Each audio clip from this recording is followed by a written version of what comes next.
All right, welcome back to another video on our node by node challenge.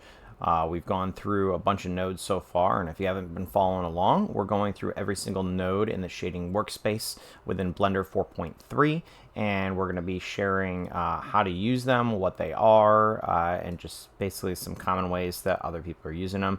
I'm by no means an expert on any of the nodes, but this one is a pretty simple one, so I'll show you how it works.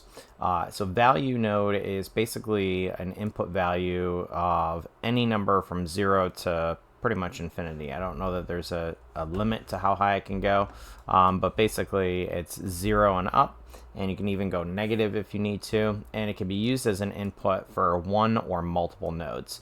So for one node, just by putting it in there, if it's a number that goes from 0 to 1, you're only going to see any changes from 0 to 1. Anything past 1 is not going to have any changes.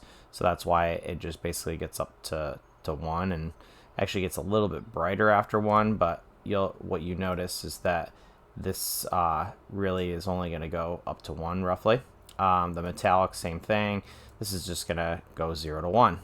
So, and you can have it partial if you do like 0.5, 0.6, you'll see it kind of gradually get there. But that's not a huge use for you because you can just use it as a slider, right? So it's not the greatest thing in the world. What it's really more useful for is, let's say that you had multiple textures that you had in here. So let's add in, I'll do a noise texture, and let's just duplicate this and do another noise texture. And let's say that each of these noise textures went to different objects. Okay, so let's say that each one of them went to a, I'll use a color ramp for each of these, and I'll have each one of these use different colors. Okay, so we're just gonna have both of these. Let's move this over so you can get an idea about how this works, and we'll just combine these with a mixed color node. So we're just gonna take a mixed node and we're gonna change it to color, put the color A, color B, plug in the result. Okay, and we're gonna change these colors around. So let's make this one do green to blue. This one will be red and purple, I guess. It doesn't really matter. This is really just to show you how it works.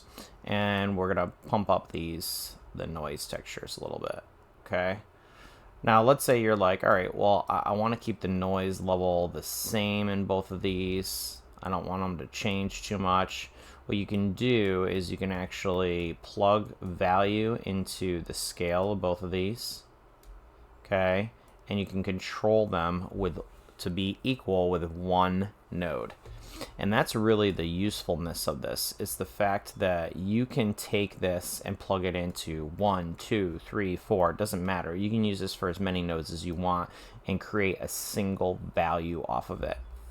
That can be really nice as you're getting the node tree bigger and bigger, is the fact that you're going to be taking and trying to combine all these different aspects of your texture and trying to simplify it to make it to where you can control it pretty easily. And the best way to do that is with either value nodes or group inputs, which we'll get into in a later video.